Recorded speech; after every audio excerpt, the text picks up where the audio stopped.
Bir gün Musa peyğəmbər dedi, ey Allah'ım, bir şey istəyirəm. Dedi, nə istəyirsən ya Musa? Dedi, mən bu dünyada pis adamı göstər. Dedi, get bazara, birinci kim əgər bazara girsə pis adamdır. Lalə xanım gördü, bir kişi 10 yaşında uşağına girdi. Dedi, Allah'ım çox sənə sağ ol deyirəm, indi mənə yaxşı adam göstər.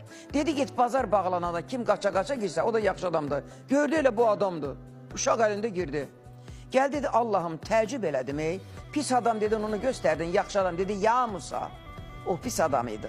Bazara girəndə uşaq soruşar ki, alma neçəyədir, armud neçəyədir? Uşaq soruşdu, ata, dedi, can ata.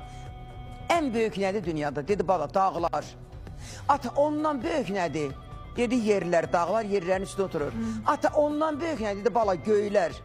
Ata, ondan böyük nədir? Kişi ağladı ki, mənim günahlarım. Dedi, niyə ağlayırsan? Dedi, Allah əgər onu bağışlasa, mən gözəl insan olaram. Dedi, mən o günahları dağlardan da, göylərdən də, yerlərdən böyük bildim, mən onu yaxşı adam elədim.